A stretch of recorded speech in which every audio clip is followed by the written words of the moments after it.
Sakko juca sujuca Suaco can semudo anatimani Santun sakoca subharoca Ampakincoca sallehuka unti Santindriyoca nipakoca Ampagambo kulesu anunugindo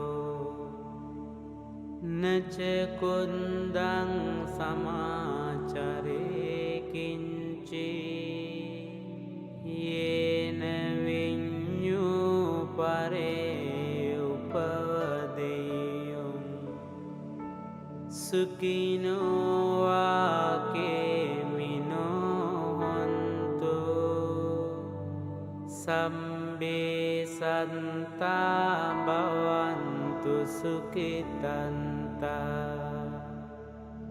Iki cipane bhutanti Tasawata varawa anavasesa Dighawaye mahantawa Manjimaran sekanukatula Ditthawaye andinta Ye cedure vasanti avidure Bhutawa sambhavesiva Sambe santa bhavantu sukitanta Neparo parang nikumbeta Nyati manyita kanta cinang kanci Byarosana patika sanya Nyanya manyan sedung keminciya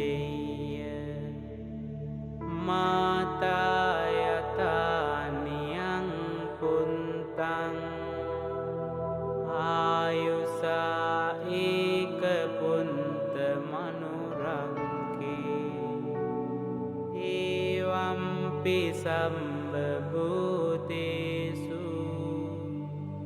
Manesang bhavaye aparimanam Mintanca sambalokasming Manesang bhavaye aparimanam Undang adoca tiriyanca Asang bhadang averang asapantang Tintan carang nisingnoa Sayanoa yavatansa vigatamindo Itang sating adinteya Brahma mitang viharang idamao Dintinca anupagamma silawa Dansanine sampanno Kami suvinaya gedang Nahi jatu gambaseyang punareti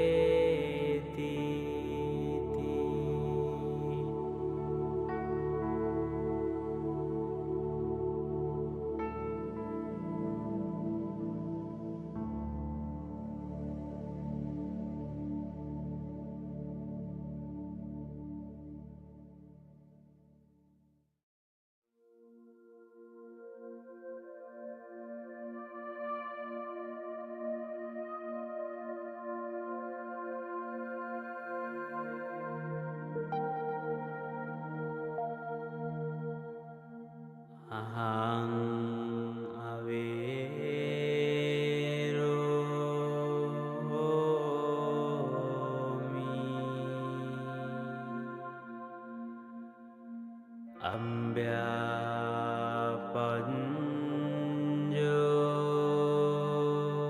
Homi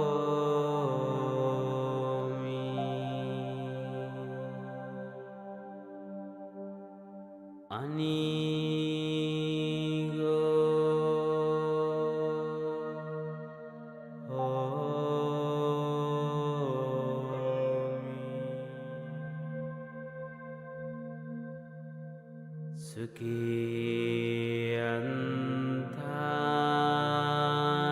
Sukhiyantanang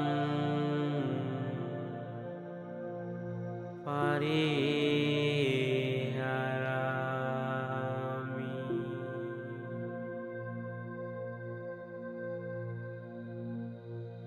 Mama Madhapitu Acariya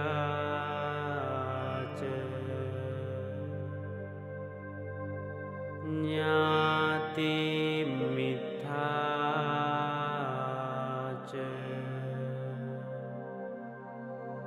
Sambrahmacharino ca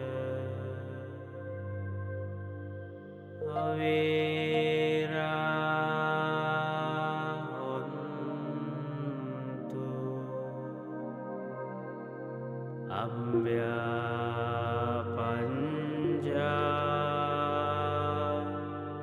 Hontu Ani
Namo Buddhaya.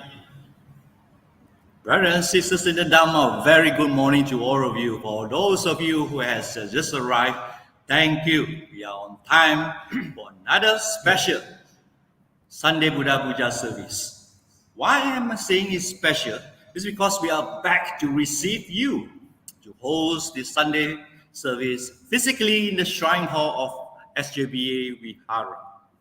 Happy that we have the opportunity to gather here as a community and learn the Dhamma together.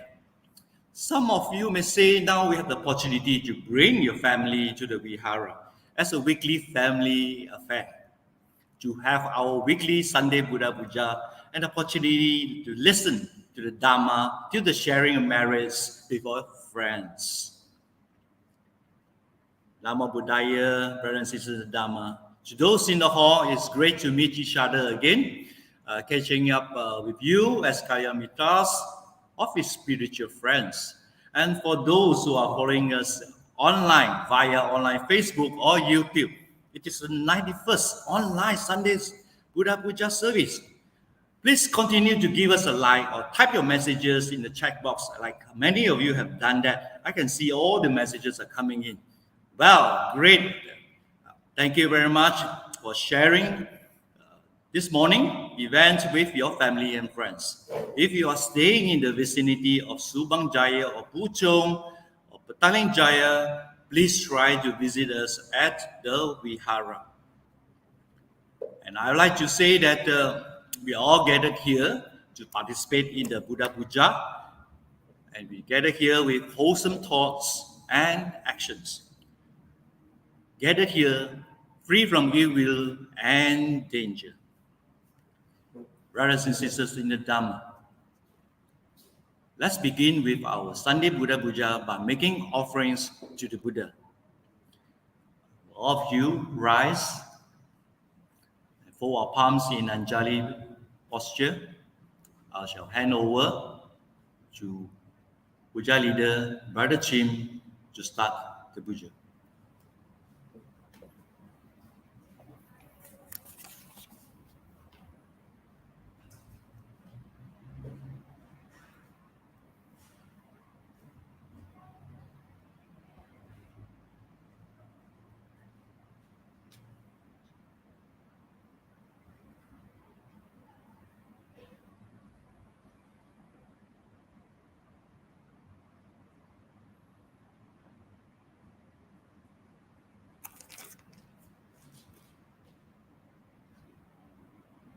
Offering to them, brightly shining, voices the song to do with this offering unto the and heaven, dispel darkness of ignorance. Offering the flowers I offer, and the sacred lotus like feast, the below sage. I humbly offer these flowers in the light one, when this most of heat, and in my liberation from the Samsara. Reflecting wisely that just as a flower withers and fades away, so too is this body undergo decay. And I offer this water our great compassion for us.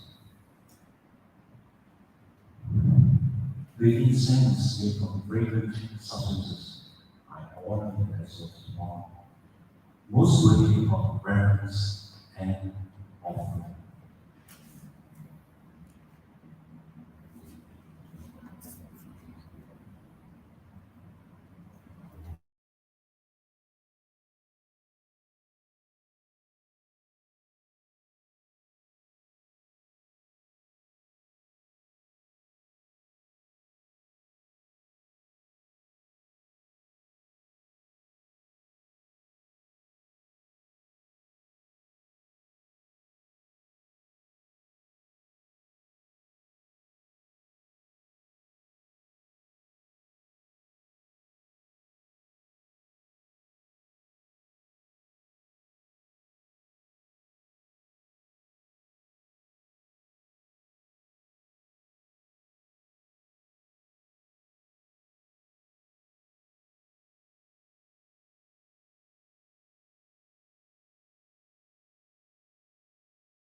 Thank you very much, Brother Chin, for leading us in the Sunday Buddha Puja. Well, it's time again for another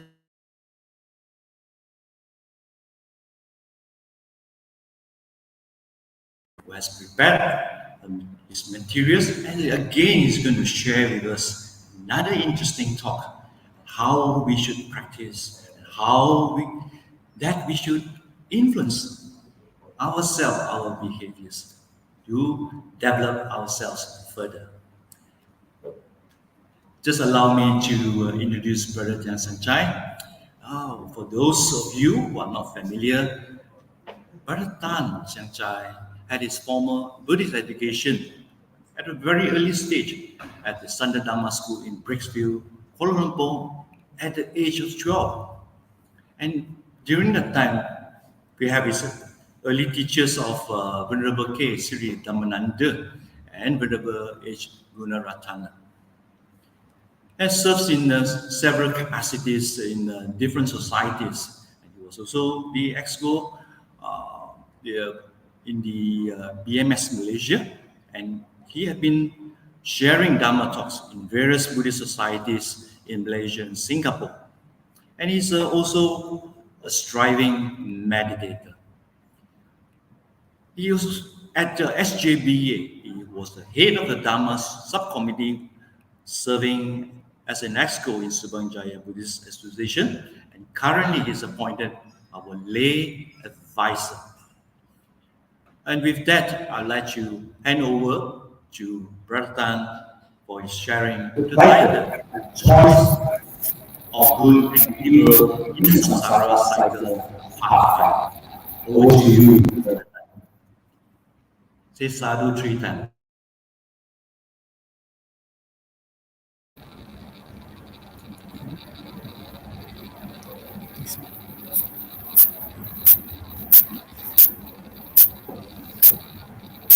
Thank you.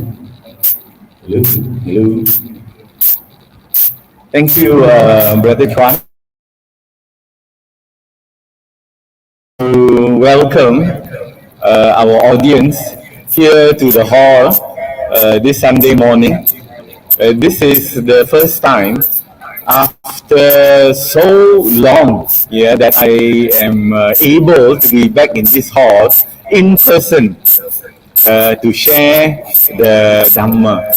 So it is a very joyous occasion for me.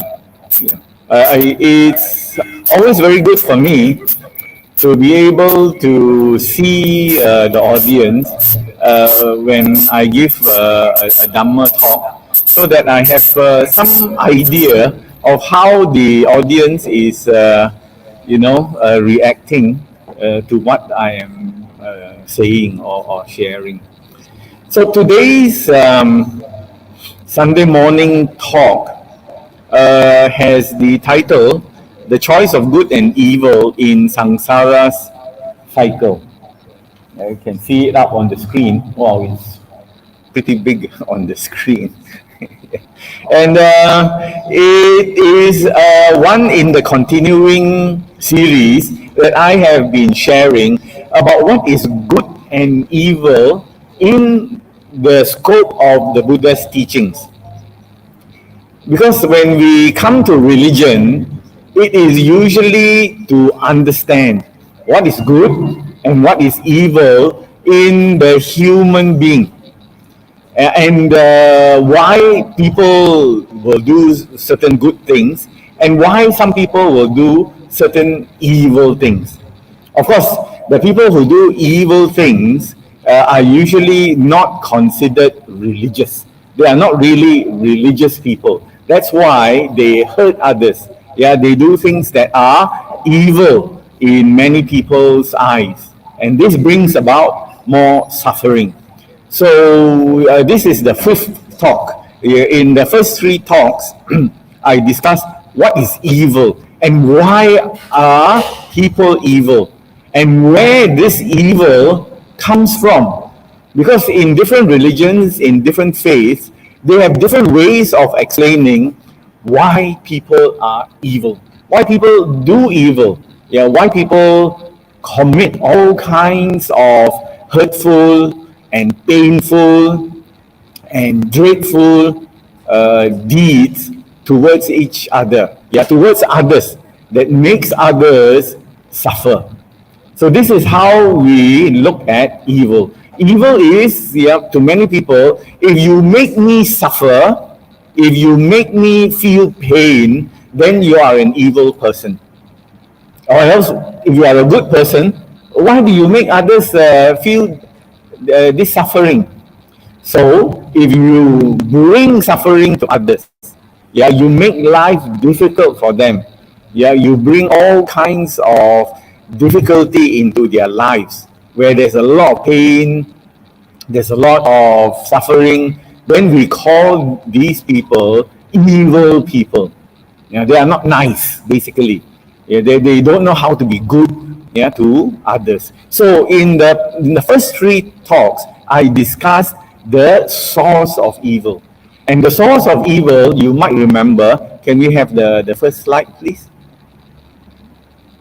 This is the title slide. The choice of good and evil in Samsara cycle. And because we are living in Samsara, let us understand, it's good for us to understand the nature of good in us, as well as the evil qualities in us.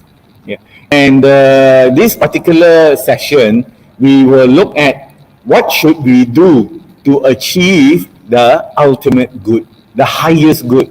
Because after having discussed the most terrible things, the most terrible source of evil in the world, the way that Buddhists see it, now we look at the highest good that can be done by any living being in this world. Next slide, please. So, just to go through what we discussed in the past few sessions, we look at how the Buddha, our teacher, has positioned good and not good. So good is always called sucharita, and bad or unvirtuous actions are known as ducharita. So it's the same, good, anything good is called, that gives us happiness, and joy is called sukha. Anything that gives us difficulty is called dukkha. So the actions are called sucharita, or ducharita, if it is bad and unskillful actions. As to the results, as to what happens after we do these type of good and bad actions, we call the results of what we do karma. In Sanskrit is karma. Sanskrit language has got a more R, sound. But in Pali, it is called kamma. And what follows, which is good, is called, when we do good actions, is called kusala kamma. And what follows, the reactions or the results of things that we do that are not good, evil or bad, we call them akusala kamma. So we will discuss a little bit about the results for this. So kusala, again, can be translated as intelligent, skillful, contented, beneficial, good, or that which removes affliction. Affliction can be said to be pain. If you have a lot of difficulty in your life, you cannot get ahead. Everything that you do is not successful, and then you find somebody who helps you to turn your life around, and then you know that it's a good thing. Those actions are called kusala. They are good actions. But if somebody makes you unhappy, makes you suffer, those actions are called akusala, as explained in this slide. So it's important to know these two words. Please remember, in the Buddha's teachings, kusala, good, and akusala, evil, are two different aspects of the human being.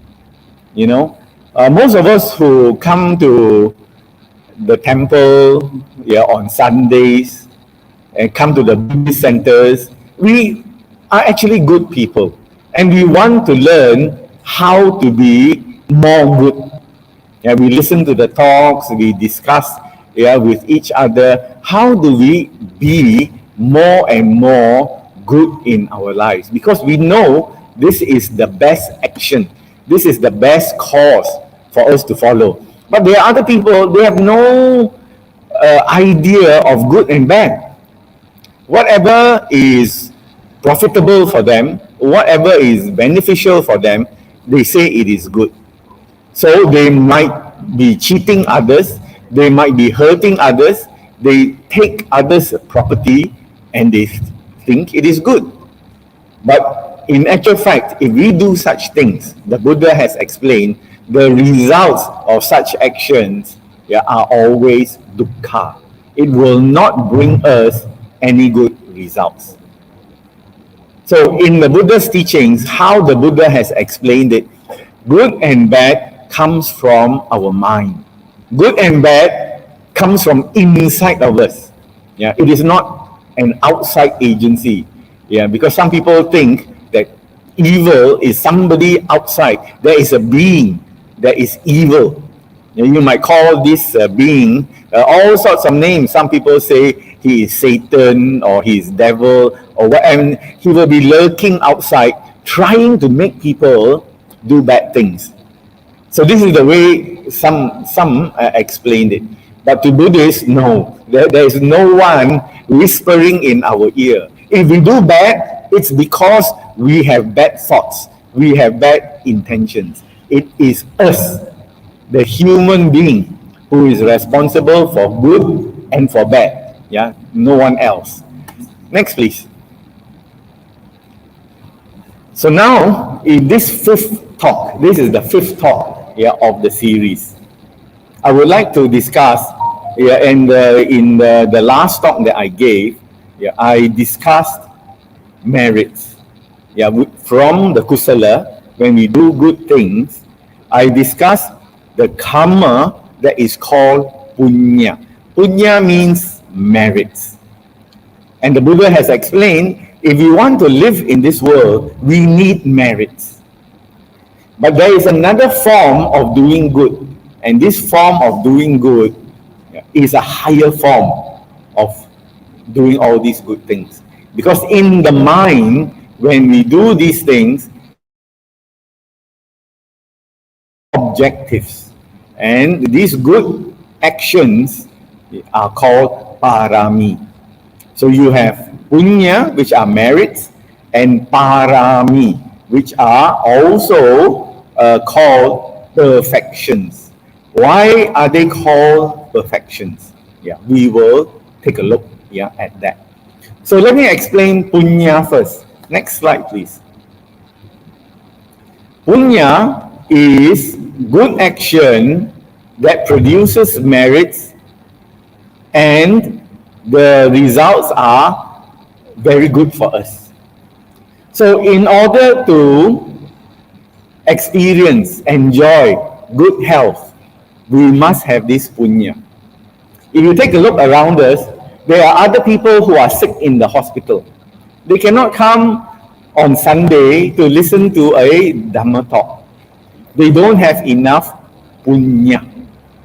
We call this merits. They haven't done enough good in the past to make their life comfortable right now. So the store of good, the bank account of the good things that they have is very, very weak. So they might become human beings, but the health and their career, the things that they want to own in their lives, these things are not strong. So they are always working. You can see right now, there are people who are still working. On a Sunday morning, they need to work because they cannot take time off like us. Their bank account doesn't have enough merits. doesn't have this pushing power to enjoy free time. So if we can enjoy free time without working, but still can do what we want to do, that is because of our merits. And we have the good health to go and do what we want to do. So those people who are sick, they are also human beings, but they cannot do what we do. They cannot eat what we eat. They cannot travel here and there, move here and there. So they don't have enough merits. This is the way the Buddha explained it. We have done things in the past, good things. So now those good actions give us good results. So it's akusala. But this akusala, this kusala, meaning good, this kusala section. Please remember that. So merits also has selfish motive. Yes, many people when they do charity, they will say, I give this money so that I can get back something. There is craving. Yeah, there is a I want. So they will get back, but they will not have strong wisdom. They will not be able to escape the suffering of the life. They will just enjoy until everything finished. Then either they do some more so that the bank account of merits can go up, or they will have to work. No escape from hard work. And this is the power of the merits. So, fortunate or unfortunate, comfortable or hard life depends on a person's merits. So my teacher, the late Kesari Dhammananda said, merits, we cannot see it, but they are the spending money in our life. If you don't have spending money, you cannot buy this, you cannot enjoy this, you cannot do all kinds of things. So make sure you do good things. You donate, you help people, you do all the good things as much as possible so that your bank account can go up and up and up. You want to... In order to understand this, we take a look at the countries where people suffer 24 hours a day.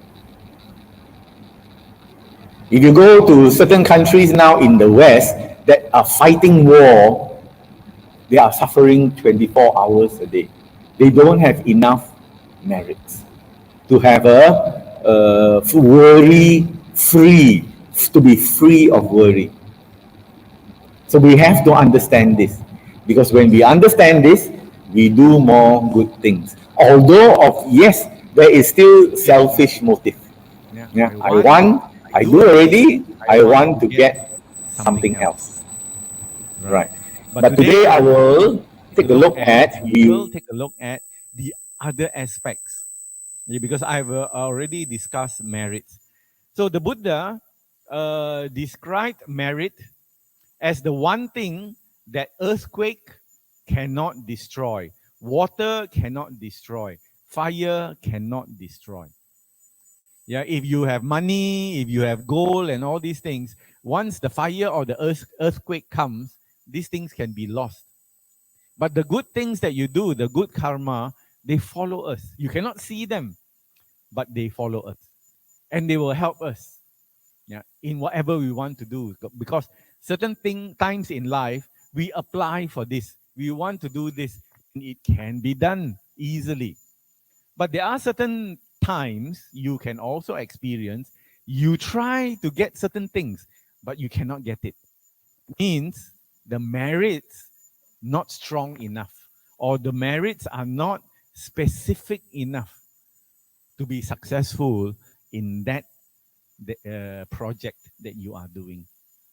All right? But we have to understand, although we are enjoying now, there are people out there who are so rich, they don't have to worry about working, but they still want to work. They are very rich people. And there are those who don't have to work because they are born in a rich family, all the time enjoying their life. You have to understand that these merits can come to an end. It is not permanent. Yeah, it is not going to sustain us or support us forever. The punya, the meritorious result, will run out.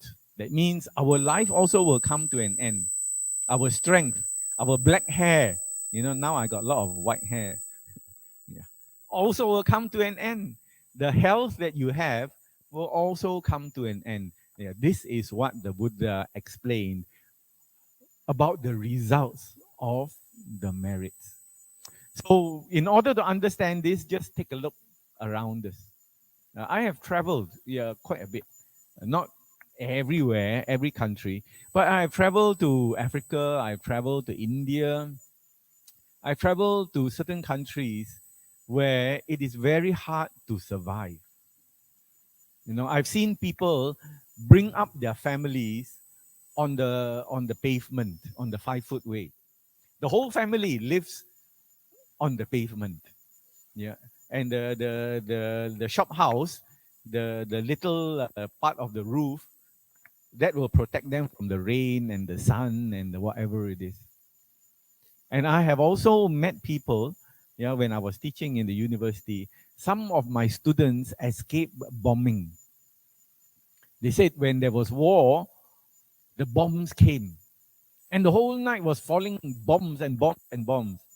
And all they can do is just hide under the bed and pray. Because if they don't have enough merit, the bomb will fall on them. But they were so lucky, they managed to escape from that country and they come to Malaysia and they said, Malaysia is so great because there are no bombs. Nobody wants to shoot you and kill you. They can walk on the streets. In their country, they go out just to get water. People can shoot them. Dead. And they've lost friends and family for going out to get water. Somebody just shoot them and they never come back to the house. But here, we are so lucky. Our main question afterwards is, what am I going to have for lunch? It's going to be a big question for you. What am I going to eat for lunch? To those people, it is not lunch. Am I going to eat today? This is the big question. Yeah, for them. It's a hard life. So, next please. Yeah. Next slide, please. Yeah. You see the enjoyment. Yeah. The enjoyment of these people is due to merits. They have done good things. And so they enjoy. These people, very quick, these people have lack of merits. They lack merit. So they run to escape suffering. They run to escape killing and bombing, to escape other people beating them up. They have not much to eat, not much to wear also. So you can see the difference. Yeah, they don't have enough enjoyment power, because the bank account of merits has nothing. But at least they are still alive. Nobody has shot them yet. Nobody has bombed them yet.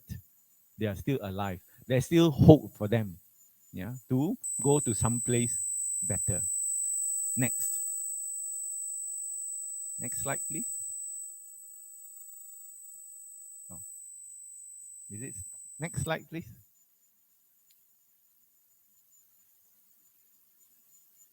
No. Can I advance? Next slide. Okay, now. These I have discussed in my past talk or sharing. So it's good for us to understand this. That when we do good, we get good. Now, I'm going to talk about the highest good. This good is not easy to find. Even in the Buddhist community, in the Buddhist circle, it's not easy finding people who practice this type of good. Yeah. These actions are called parami. And they are wholesome qualities developed for gaining enlightenment. How many of you want to gain enlightenment? Not many. Really? Oh, very good. Yeah. Enlightenment means you don't have to suffer anymore. Even if you have a lot of money, you still suffer. True or not? You worry about your money. Yeah. Is somebody going to cheat me of my money? Maybe I do a bad deal. I sign a wrong contract. All my money will disappear. Somebody cheat me of my money. Can happen. And has happened. I've seen it happening. Yeah, people cheating each other. People that they trust. This is my good friend. Suddenly they discovered the good friend take everything. Yeah, maybe they get married, husband and wife. They love the husband. They love the wife. Suddenly they found out the wife or the husband ran away, take all their money. It can happen. So in life, there is insecurity. Not sure. So those people who are wise, they want to escape from this insecurity. And that is where the Buddha is our example. The Buddha is the best teacher for those who want to attain enlightenment. So in order to attain enlightenment, you have to develop parami or perfection. So parami should be performed without any association or negative qualities in the mind. Sometimes we can do good things, but in the mind there is a bad thought.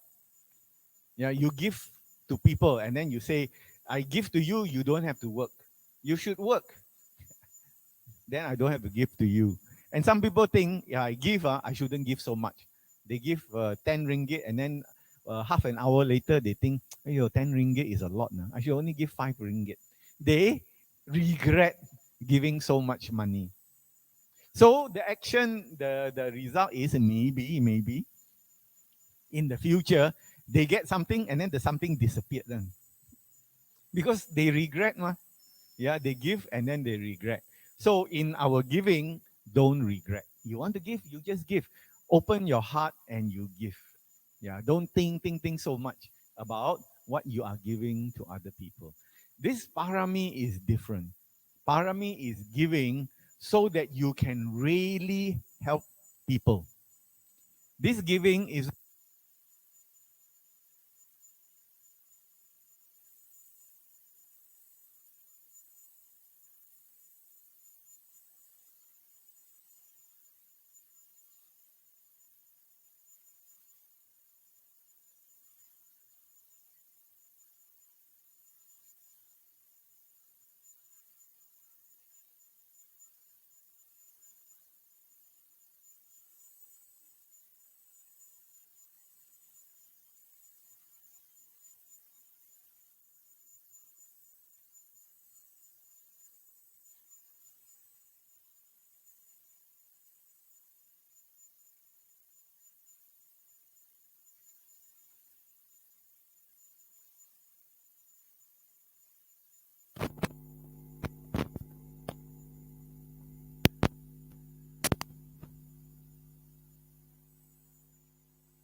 box there.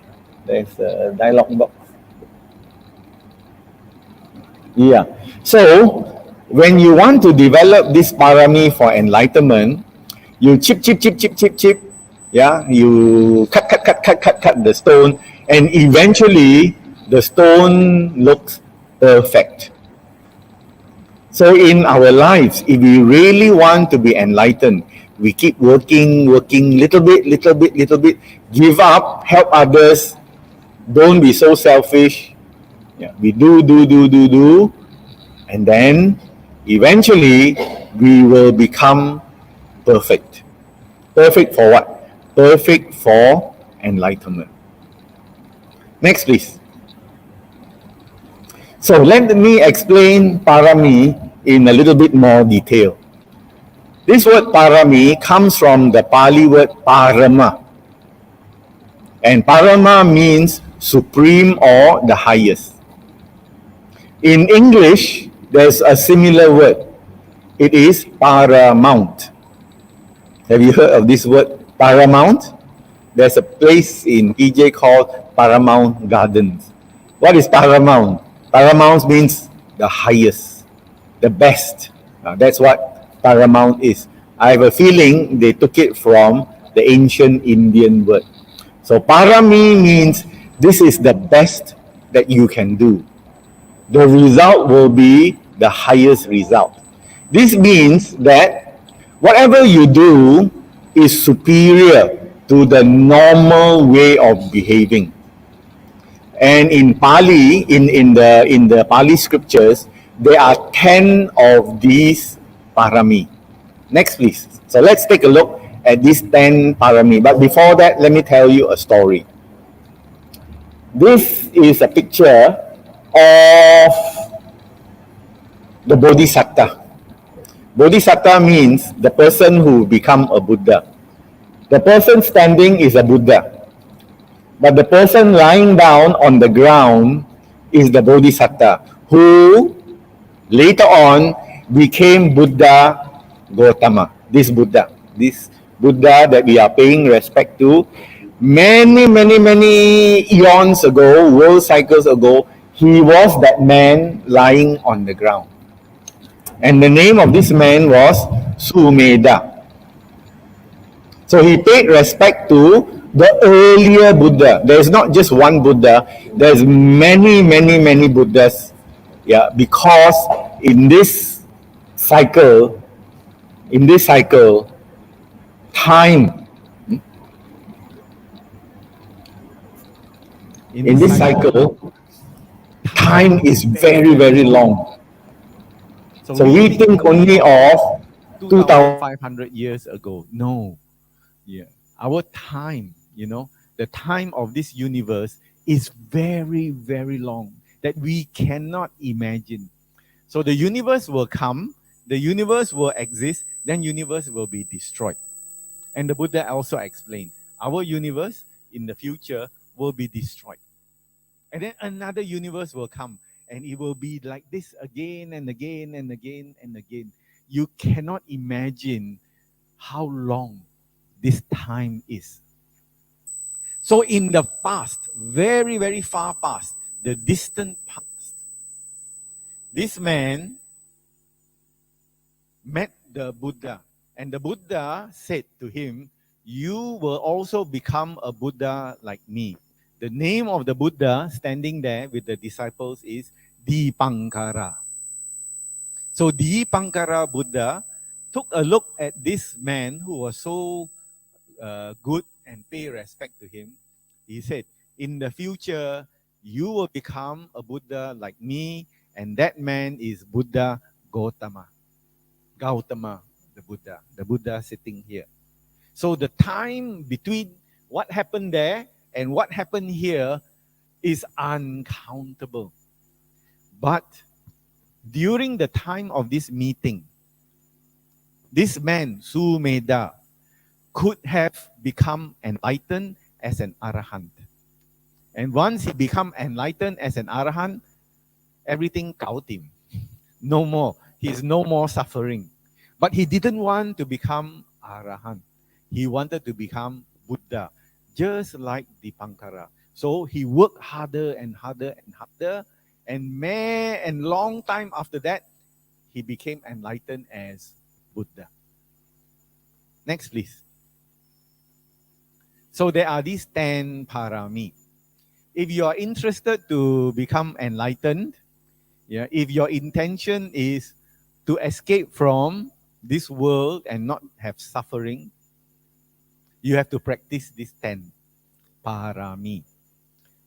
And the parami are Dana, which is generosity, Sila, which is morality, Nikkama, which is renunciation, Punya, which is wisdom, Virya, energy, Hanti, which is patience, Satya, which is truthfulness, Adithana, which is determination, Metta, which is loving kindness, and Upekka, which is equanimity.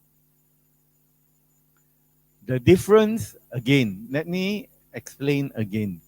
The difference between doing all these good things is the state of your mind. When you do this, because you can do charity and say, I give you, hopefully I can strike 4D. So they will do donation and then they pray, can I strike some number? Yeah. So people are like that. They do some good, they want to get good. But here, they do the charity, they give away their things. In their mind is, may I be free from suffering. Yeah, they want to be free from existence. They want to get enlightened. Because becoming enlightened means to be free from suffering. So all these 10 things, they might sound very normal. But the mind at the time of doing these 10 things is very, very special. Not like normal human beings. Not like the normal things that we do. It is with the aim, the objective, the goal is very high. That's why they are called parami. Yeah? And I will not discuss this in detail because it will take too long. I will reserve this for another talk because it's very interesting. And the story is concerned with how our Buddha, Gautama, became perfect and became enlightened by doing these 10 things until cannot do anymore. He practiced dana, generosity, until he gave away everything he had. And in certain life, he gave away his life also, just to help other people. This is the highest giving. Can you give your life to help others? Some of you maybe can. But most of us say, hey, I don't want to give my life just to help others. My life is my one. So my life must let me enjoy the life. But there are other people who said, my life is to help others. Yeah, to take away their suffering. Now, this is not normal.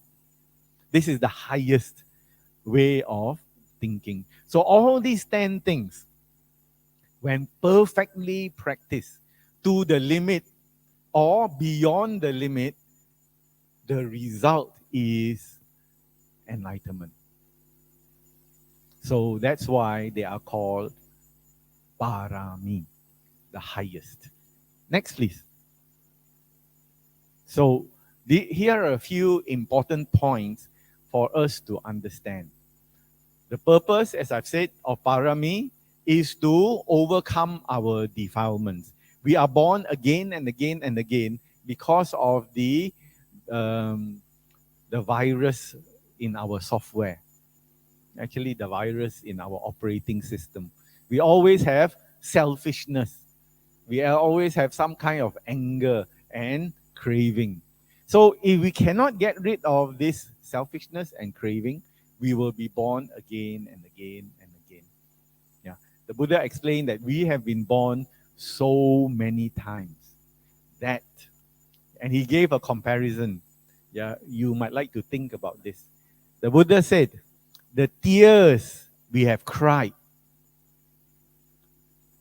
just because we lost somebody we love, those tears we have cried in our existence here in Samsara is more than the water in the ocean.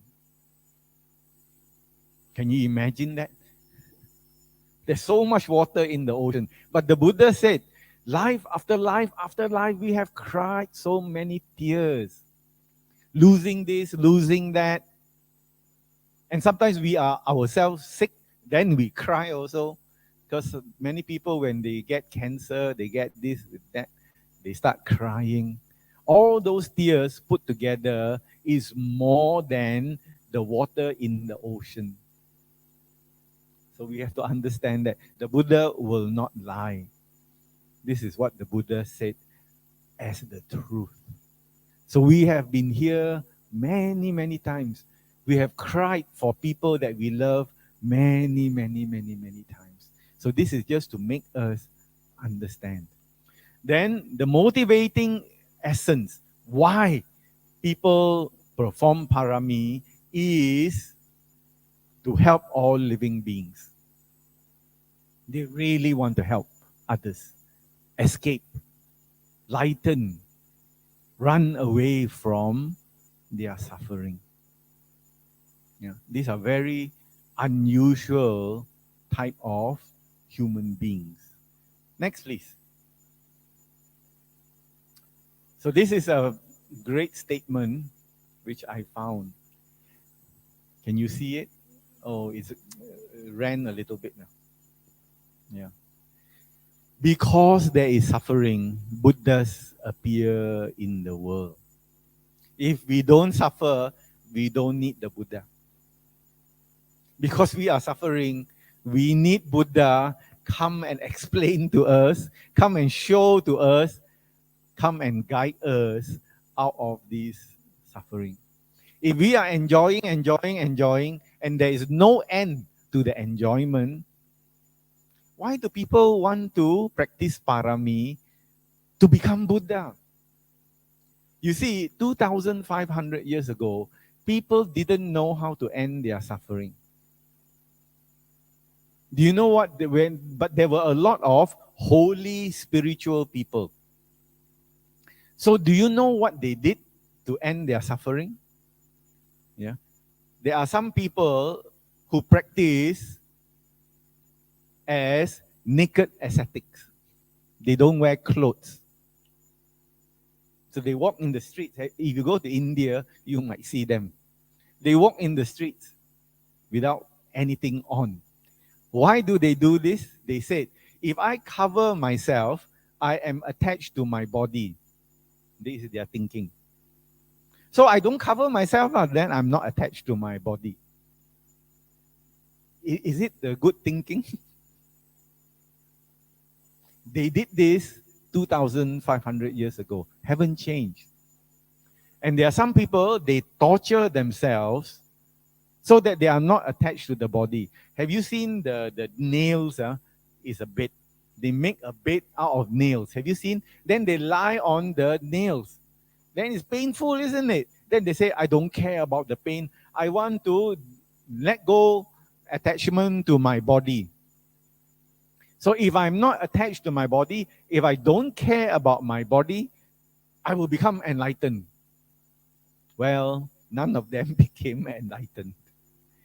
They wanted to looked for enlightenment, but they did not find it until this man came along. Until this man appeared in the world, this Buddha. Only when he gained the enlightenment, he began to tell people the right way to enlightenment is this. Before that, they were confused, totally ignorant, totally going the wrong way. So because we suffer, the Buddhas appear to help us overcome, escape, get rid of our suffering. Next, please. So, you are being, any one of us, there are three ways to escape suffering. Number one, you can gain the arahantship.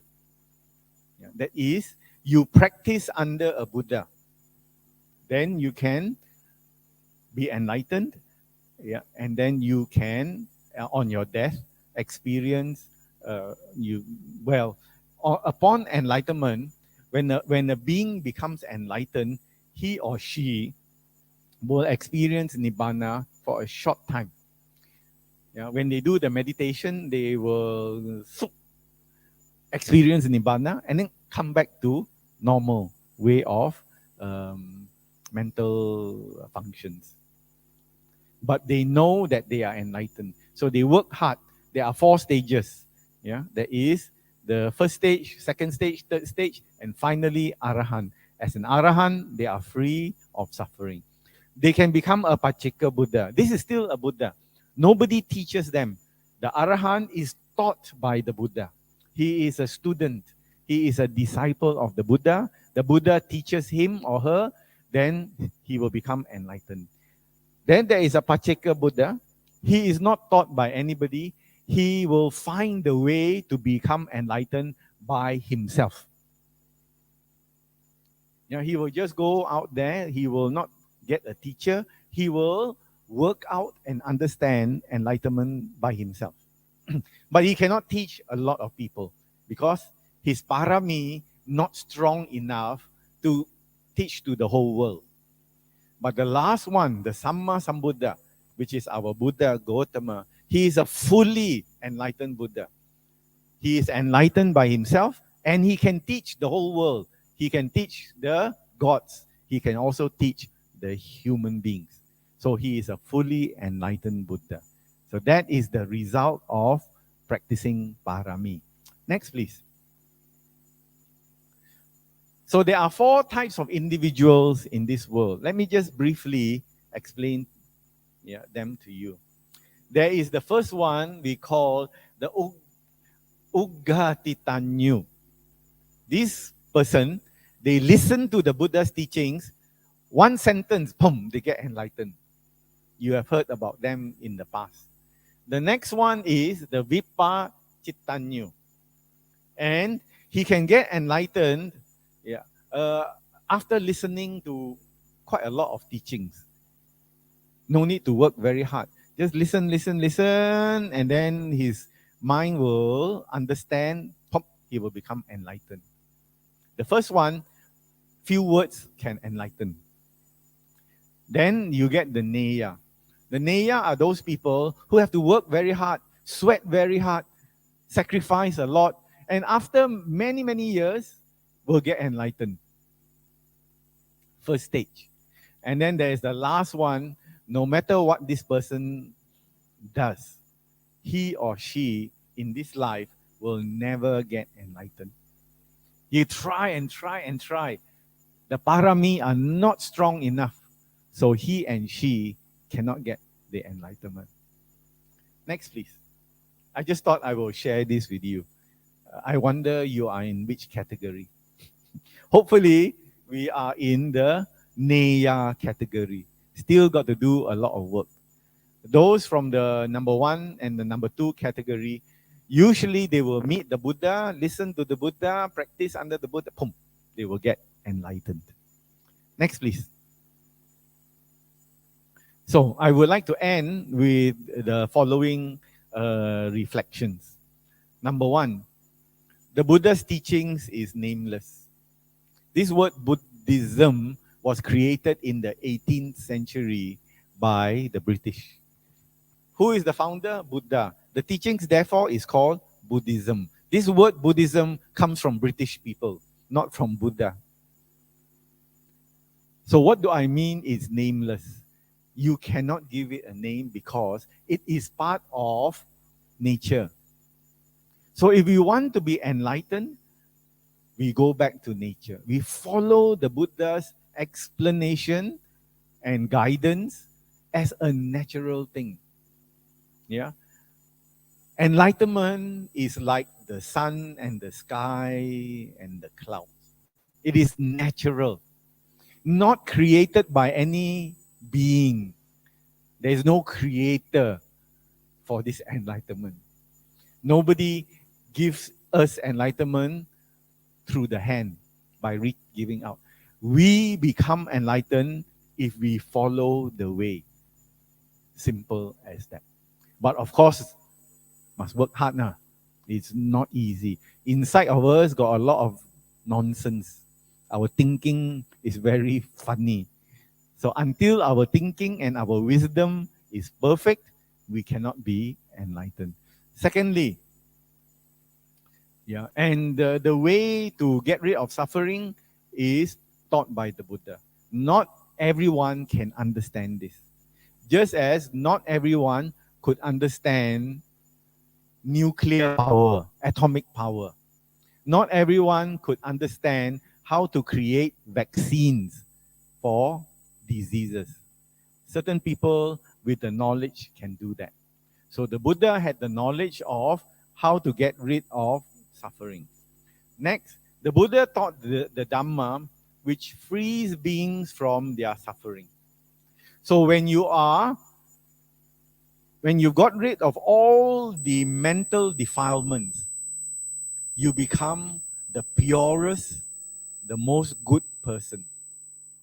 So in the Buddha's teachings, you can become the purest person if you want to. It is not given by somebody. Nobody saves us. We save ourselves. Please remember that. The Arahant is the perfectly good person. In some teachings, they say the devil is the most evil person. And you cannot save the devil. The devil cannot be enlightened.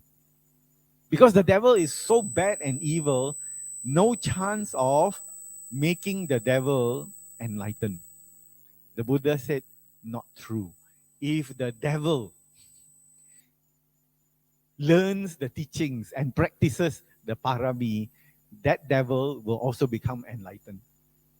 So we don't believe, Buddhists don't believe in 100% evil. No such thing. But the Buddhists believe in 100% good. Arahant is the 100% pure person. So are we optimistic or not? Do we have a happy mind or not? Because we are not condemned to an eternal suffering. We don't believe in that. Nobody suffers forever. It is not logical. To us, it's not logical. Right?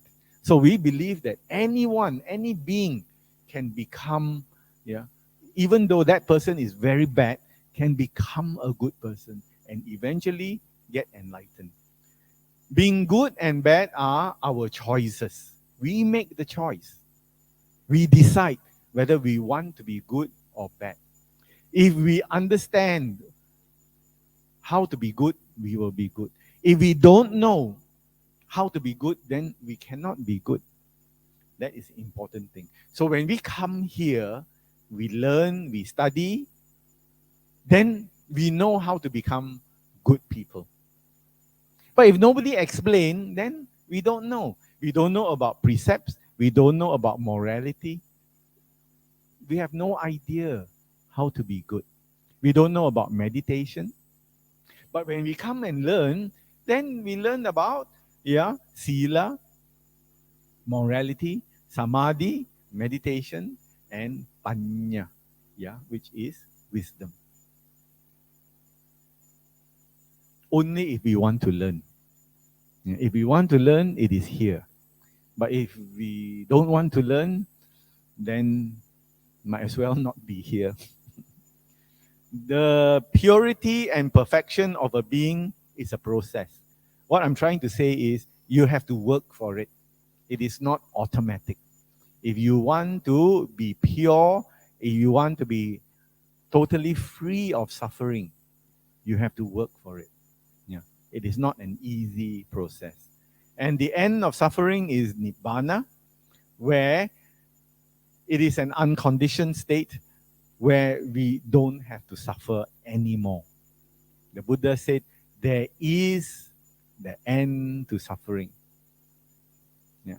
In the Four Noble Truths, in the first sermon of the Buddha said there is suffering, yes, but there is also end of suffering. So we are very happy because of that. That we are not condemned to eternal suffering. we don't have that in our teachings. So thank you very much. The last slide, please. Next slide, please. Yeah. So thank you. I'm so happy to see you here in this hall. As I said, 2 years I haven't been able to share Dhamma in the hall. So I'm so overjoyed, to be able to do this. I hope you will come often, come and study, and also come and practice. But I always like to end my talks with a aspiration. It's a motivation to work harder. So let us practice the parami. We can practice the punya, we can practice merits that will give us a lot of money, a lot of property, etc. But those things are impermanent. Parami is more permanent. Let us practice the parami that leads us to the end of our suffering, where we don't have to worry so much, about what we have and what we own. Thank you for your kind attention.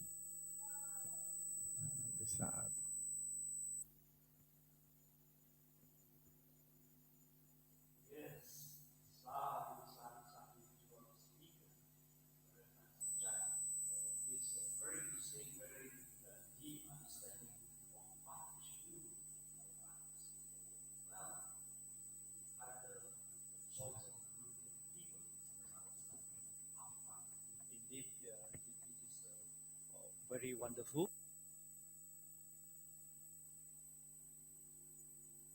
At how we should practice. And with that, let's go into the part on the Q&A session. Wow, I believe we have some questions. Let the questions come in now.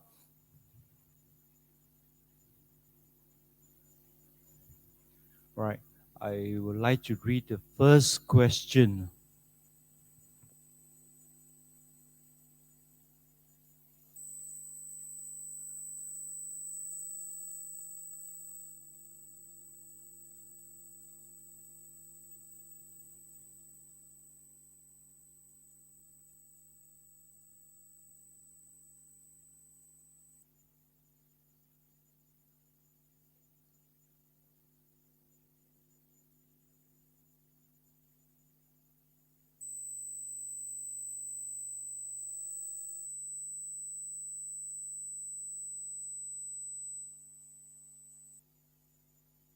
Hello. Yep. Okay.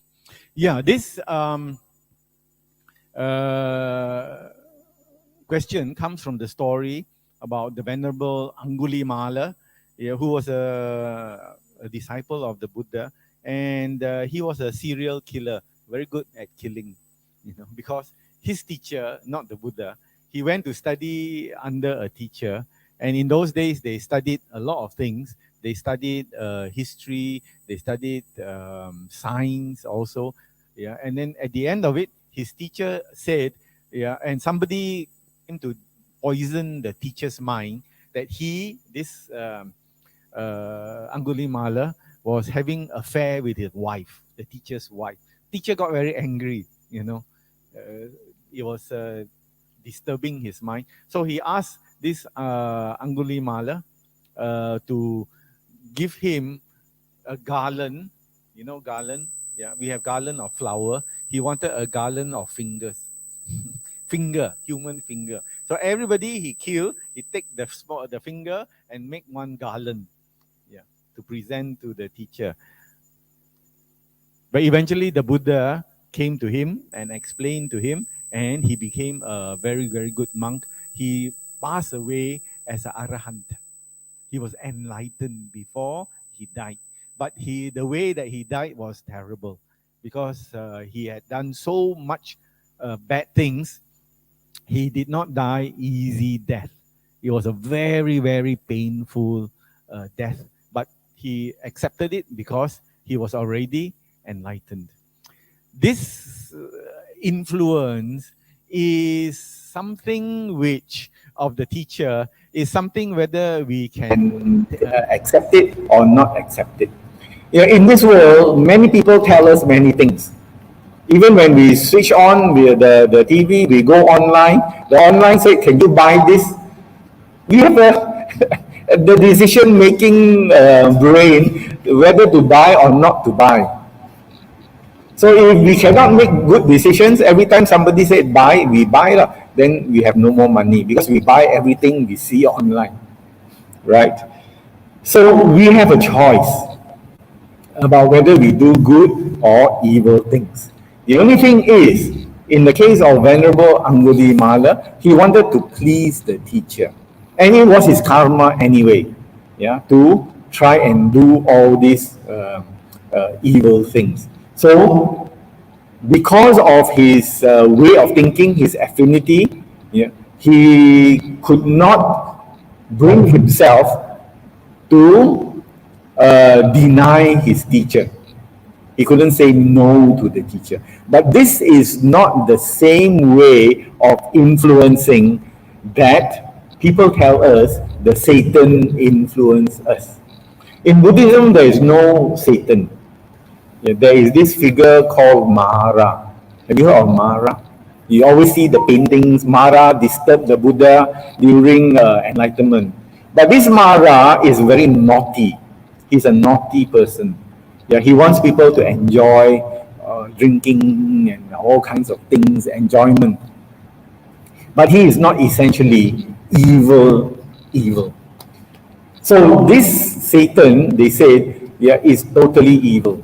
But we don't believe that, as I mentioned. If Satan came and listened to the Buddha, he also can become a good Buddhist if he wanted to. Now, we have to think about, as I said, our intellectual capacity. When we see something, we make up our minds. But if we have to fulfill our responsibility, sometimes we think about doing it. And that is because there is not enough wisdom in the mind. So at that time, Angulimala did not have enough wisdom. So he just wanted to please the teacher. But the Buddha, when the Buddha went to see him as he was about to kill his mother, the Buddha explained to him, and again he used his wisdom. He listened to the Buddha and he stopped his serial killing ways. So from this, we can understand whether we want to accept somebody's ideas or we can reject that person's ideas. It doesn't really mean that they are influencing us. But the Buddha also said, you have to choose your friends well, because your friends have a great deal of influence on you. One day, Sunday, you might say, I want to go to SJBA to listen to Dhamma. And your friend said, no need to go, let's go up Genting Highlands. You most likely follow them up the Genting because they are your friends. Let's enjoy ourselves. What for? You go there, sit on the floor, and this guy talks to you 1 hour. Don't know whether you understand what he's saying or not. So we have the capacity or the freedom to make up our minds. So if we are not strong, if we don't have enough wisdom, we follow what other people say. But somehow, if we have wisdom and somebody explain to us, we will understand the good way of behaving. So this was the case in the Venerable Angulimala. He wanted to please the teacher. He was not having enough wisdom, but later on, he changed his ways. I hope that is a good enough answer. Well, that is indeed something that we've all been doing every Sunday. It's good to come to the Vihara to listen to the Dhamma talk. It gives us a chance to learn day at a time, continuously. Thank you very much for the answer. And we shall go to the next question. By the way, if you all have any question up here, please raise your hand. Pass you the mic. Any question from the floor? Think of the question. I will read the next question. Second question from Siang. When we do good actions, we are hoping we can improve good karma. Is this craving?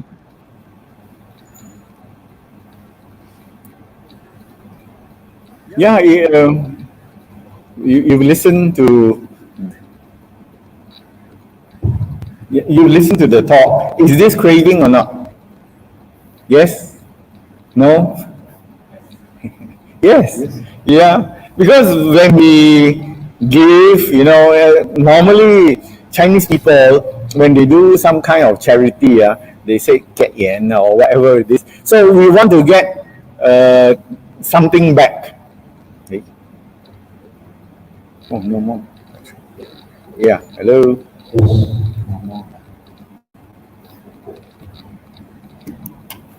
So that way of thinking is, even though when I was very young, my grandmother, my mother said, give me 2 ringgit. Then we all share and then we go and donate to somebody else. Yeah, 2 ringgit is not a lot, but eventually everybody give, then it became quite a big amount. So the thinking is, you give already, your life will be very comfortable. So there is craving in that sort of giving. Is that parami? No, it's not. Is that punya, merit? Yes, it is. Because as I said, we need the merits. Yeah, every one of us here is comfortable. So we have done meritorious deeds in the past. Yeah, we are not worried about being hungry. We are not worried about being cold and hot in the sun. In fact, now it's very comfortable, although you are sitting on the floor. So that is because of merits. So merits are the positive energy to make life comfortable.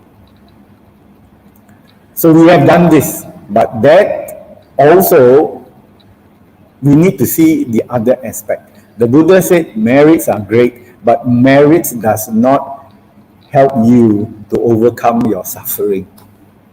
Because after we get things, we also suffer, isn't it?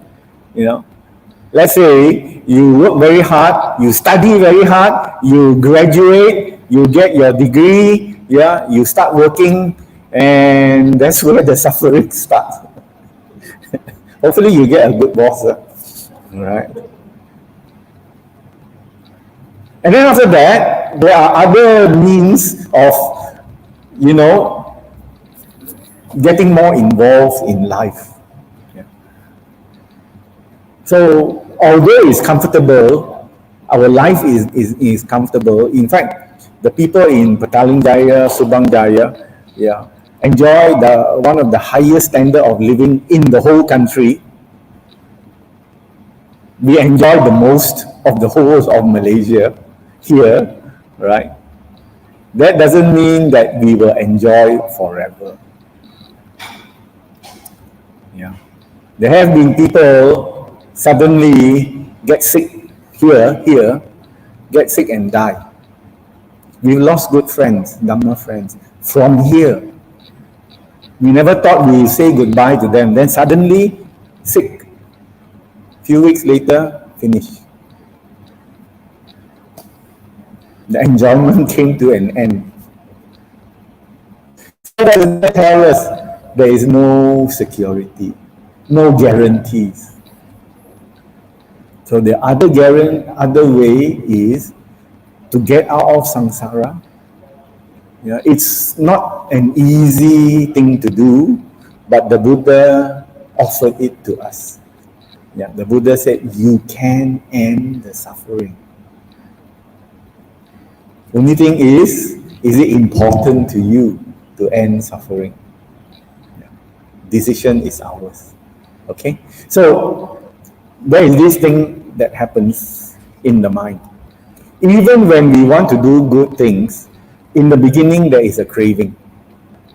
I want to do good things, so there is a craving there. Anything I want means there is a craving. Eventually, this craving, as you practice more and more, the ego, the selfishness get less and less, the craving gets less also. So eventually we do good things without thinking about the self, without craving. It will get less and less. But in the beginning, even you think, I want to be enlightened, there is a craving. Because you want to be enlightened. But as you progress, as you practice, as you advance on the Noble Eightfold Path, you will see it gets less and less. And the craving also gets less and less. Thank you very much for the answer. I don't know whether we have time for one more. Okay, a quick one. There is a question on the floor.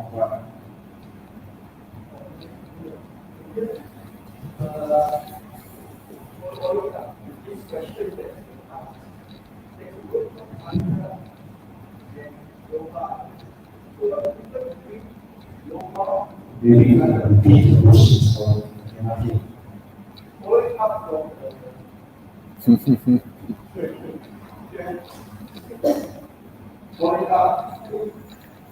From that question, and he said somebody yearn after blessing.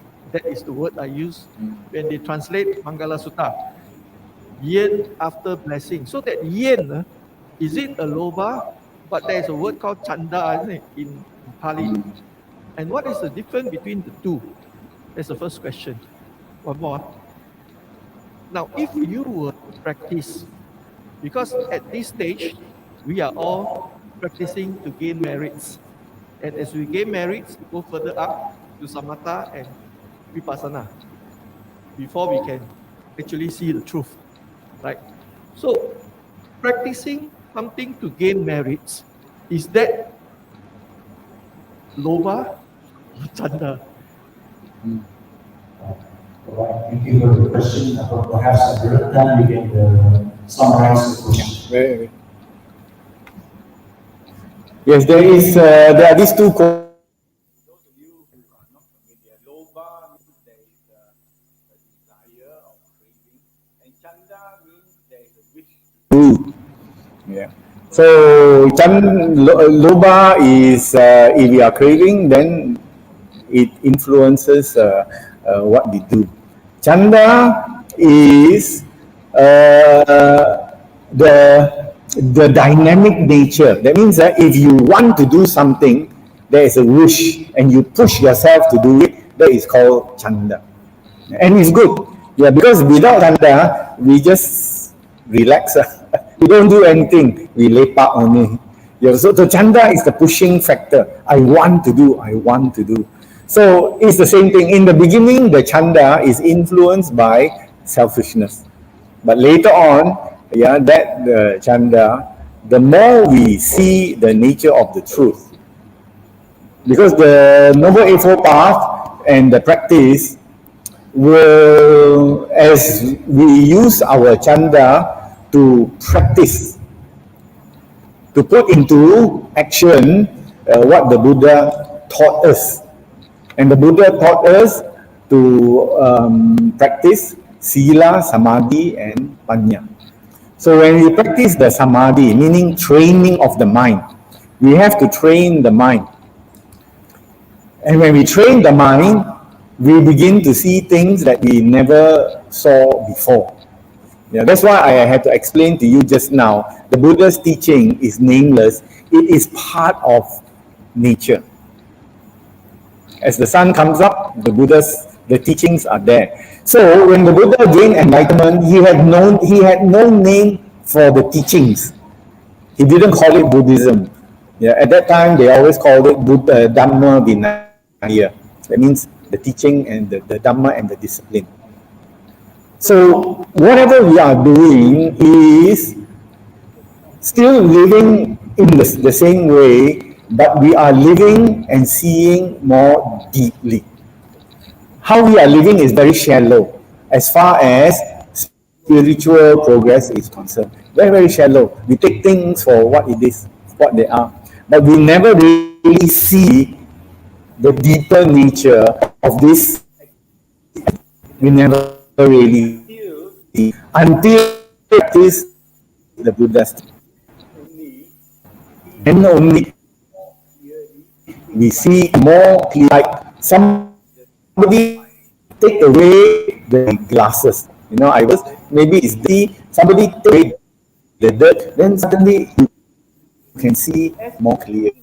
As you see clearly, what should happen is the desire to please yourself goes down. Because you all see that there is no self. There is hard playing. But part of the wisdom press is that we see there is no self. The order that we talk about is not the same as what really exists. So we practice, we study, and we practice, go deeper and deeper and deeper and deeper until we see what is true more and more. And when that happens, the nature of our looking at the world also changes. Yeah, and we become less and less selfish. Yeah. So the chanda is less driven by the lobha. Beginning, it is motivated by selfishness. I want, I want, I want. But towards the end, yeah, there is very little I want. Yeah, there is still a little bit, but it is very little. And then when you get the enlightenment, that I is totally uprooted as an arahant.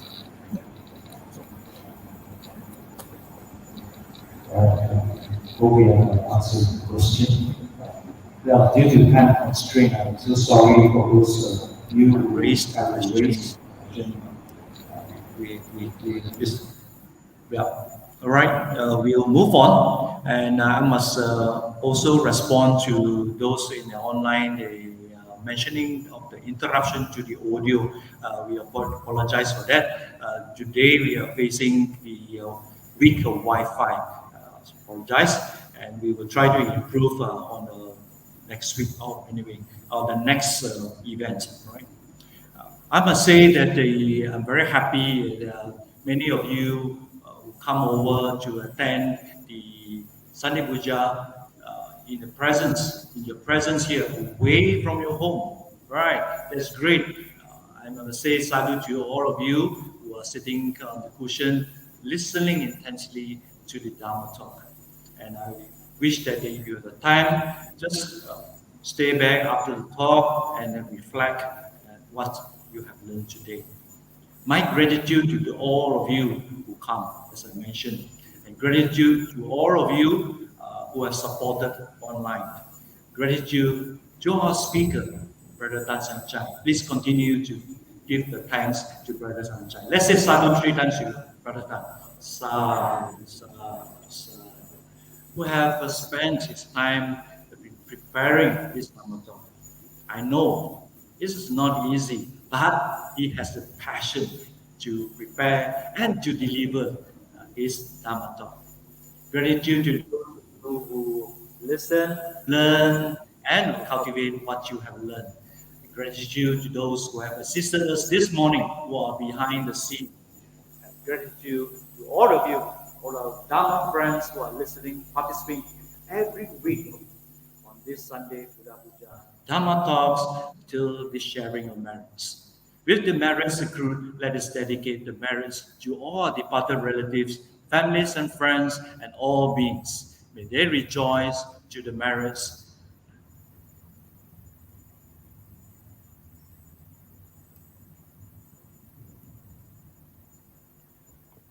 Let's do it together.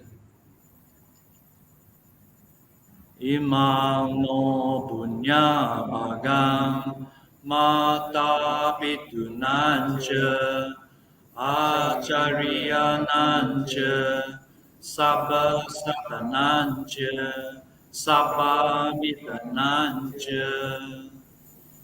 Sabbanyatinancha, Sabbapetanancha, Sabbadevatanancha, Bhajima.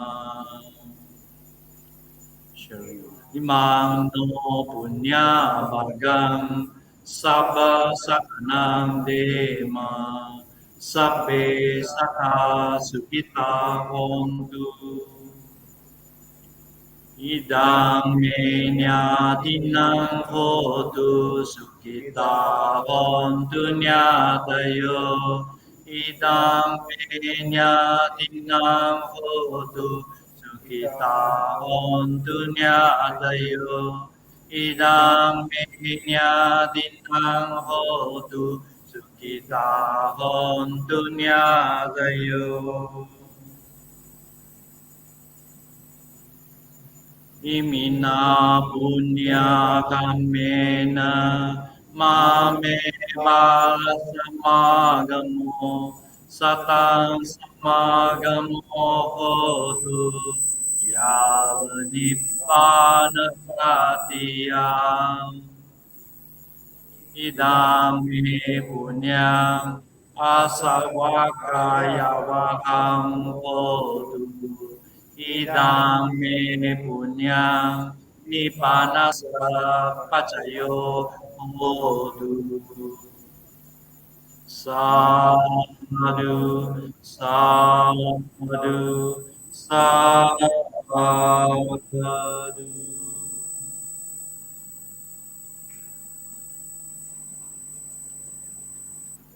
All right, brothers and sisters, before we end,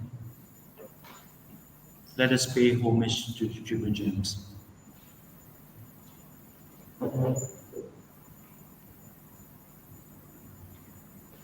Buddhang bujemi,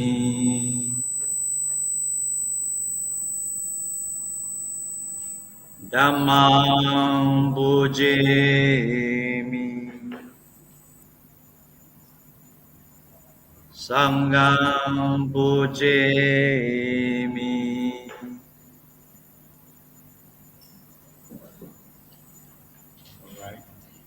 Thank you very much, Sadhu, again, to those who have participated in this morning Buddha Puja, to the end of the session with the dedication of merits. To those of you who have been following us, we have come to the end of this morning's 91st Online Sunday Buddha Puja service.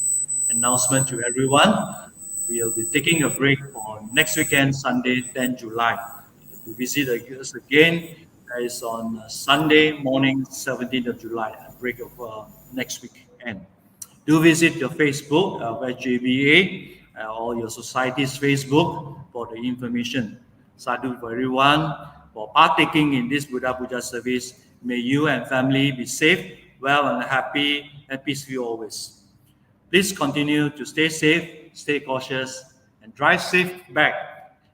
Sukhi hontu and goodbye. Sabbe sata sukita hontu.